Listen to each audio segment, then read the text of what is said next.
Okay, how to get great pictures of yourself running. Now, I will always say, please don't compare yourself to anybody on the internet, whether it's the lifestyle that they have, the physique they have, how fit they are, what race times they have, how much money they have. Don't compare yourself. Comparison is the thief of joy. And I'll try to explain why it is such a thief of joy and why it's not a fair contest to begin with. And along the way, I'll hopefully tell you how to take good pictures of yourself running. Now, why do you want to take good pictures of yourself running? It might be because you want to attract sponsors and you realize that the more you're willing to give of yourself, whether it's images or video content or anything on Instagram or YouTube or whatever, that's adding value. The more of yourself you put out there, the more valuable that is to sponsors. And whatever your story is, wherever you've come from and wherever you're trying to go, there's something interesting for a certain amount of people in the world. It might be that you're just trying to create great memories, like you would take a selfie on a birthday or on a beach or something like that. And so to create the memory, and that's fantastic because you want to see. And I wish I had pictures from when I restarted running in 2010. You want to see the progress. You want to see where you started, where you currently are, and sort of ideally where you're going. And I remember the first time that I did a serious ultra race in Spain. I remember finishing and seeing the guys on the podium. I'm just being blown away by how fit for purpose they are.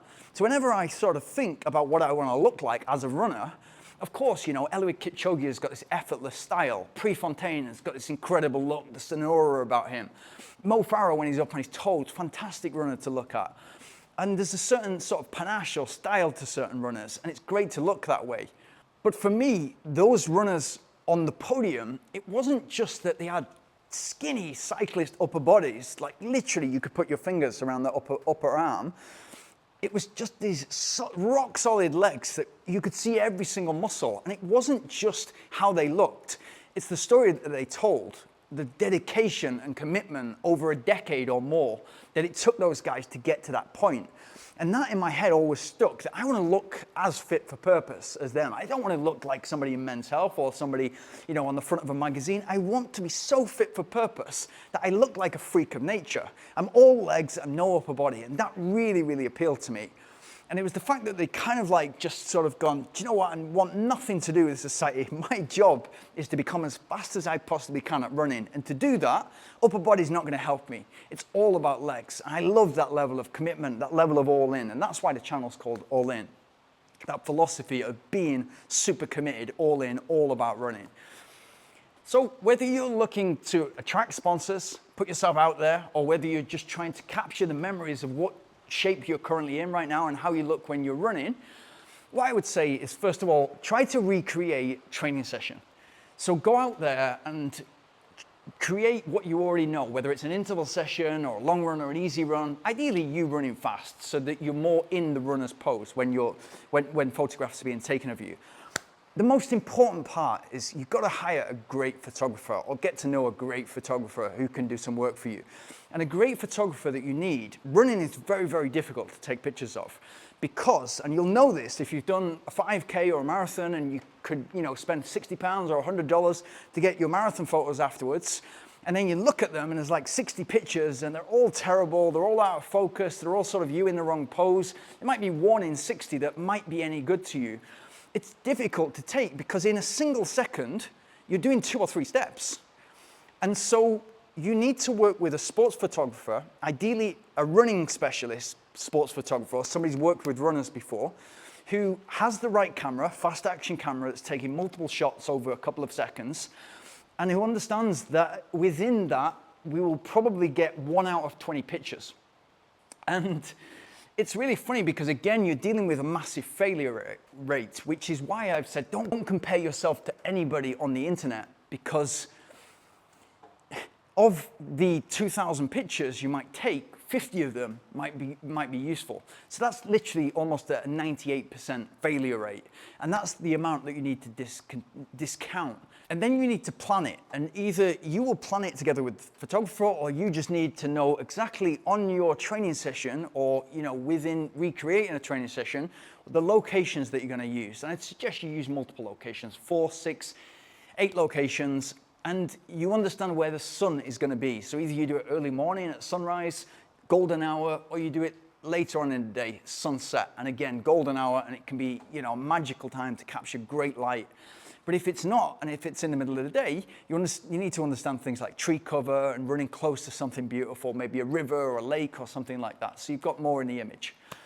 So you've got multiple locations. And then if you're doing this for sponsors, or if you're doing it because you want to create memories and then maybe post them on the internet, you need to take probably different t-shirts, different shorts, different shoes, so that you've got some variety to give your sponsor.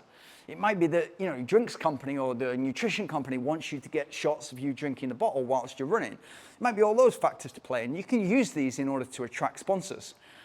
And so you need to sort of plan not just the locations, but also the changes within. And it's not easy. You know, I always say this to people. I'd much prefer to go out and do a long run or go out and do an interval session than actually do a photo shoot. And to even say photo shoot, it still never becomes normal to me, even though I've done hundreds of them.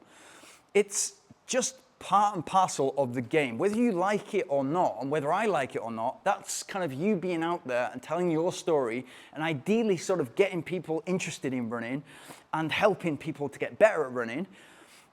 That's great. And so if you're part of that and you see it in that light, brilliant. If you think this is sort of narcissistic and it's you sort of putting yourself in self-promotion, I completely understand that. I completely understand it, because I felt exactly the same way for a long time before I had to flip something, because sponsors needed me to be visible in order for my value to go up, in order for me to make a living through running.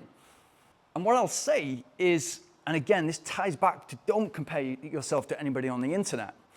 Of the 2,000 pictures that we took, 50 of them were useful. And 50 of them I can send to sponsors and say, there you go, use them. You can use them on the internet or wherever you want to use them. They're good enough, they're in focus. And then so of the images that I discounted, a lot of them, my eyes are closed, or your tongue is sticking out, or you're at the wrong time, and we're talking milliseconds, within a running pose. So it looks completely off. And then just literally a fraction of a second later, everything's perfect.